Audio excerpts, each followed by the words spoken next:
हर हर महादेव। एक ऋषि थे, उनका नाम था उत्कर्ष।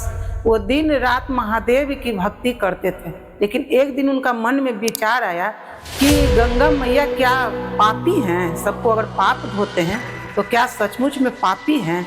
आइए समझते हैं कथा के माध्यम से।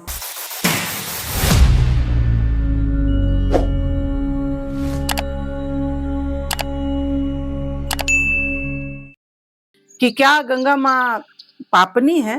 तो उनके साथ दो शिष्य और आए। बोले कि क्या सोच रहे हैं ऋषिवर?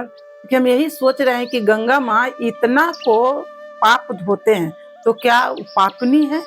तो चलिए पूछा जाए। तो क्या हमारे बुलाने से आएंगे? हाँ, हमारे पास महादेव के दिया हुआ वो बल है जिससे हम उनको बुला सकते हैं। तो दोनों शिष्य और ऋषि उत्कर्ष तीनों गए वहां गंगा तट पर और माँ को आह्वान किए। माँ वहां आए, बोले गंगा माँ, आप सारे जगत को पाप को अपने में सम्मिलित करते हैं तो आप पापनी हुए कि नहीं? हम किसी का पाप अपने पास नहीं रखते हैं, तो वो पाप कहाँ जाता है? तो पाप हम दे देते हैं समुद्र को। तो वहां से तीनों समुद्र के पास गए, समुद्र को भी आवाहन किए। तो समुद्र देवता आए, बोले कि आप सबका पाप लेते हैं तो आप तो पापी हुए। तो कि नहीं, काहे के पाप? हम अपने पास किसी का पाप नहीं रखते हैं, तो वो पाप कहाँ जाता है? तो वो पाप हम भाप बना के बादल को दे देते हैं। तो तीनों फिर स्वर्ग में गए।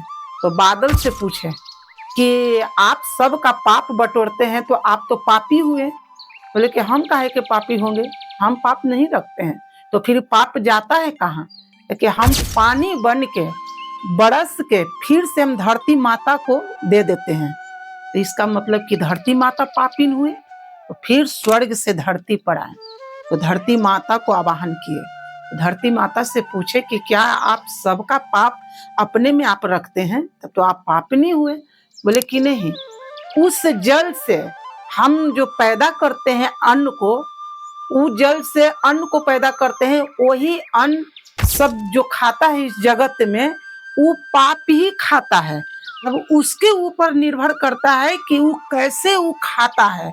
अगर वो भोजन अपने ईश्वर को, अपने आराध्य को भोग लगा के और ग्रहण करता है तो पाप से मुक्त होता है, और नहीं तो अपना वो जैसे भोजन बनाया और वो ग्रहण कर लिया तो साक्षात पाप को ही ग्रहण कर लेता है।